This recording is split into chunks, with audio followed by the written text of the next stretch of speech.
maliit na bagay lang po yan. Mag-ingat kayo lagi, lagi kayo. And that's what you've done too.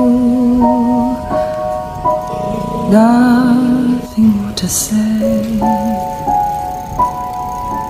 No more.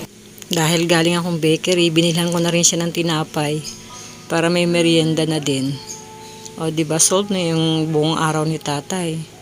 70 plus na daw siya, tapos wala daw siyang senior, wala daw siyang paymaya. Kaya yun, mamalimos daw siya, tapos kung saan lang siya natutulog. Wawa naman si tatay, 70 plus na daw siya. It's a destiny.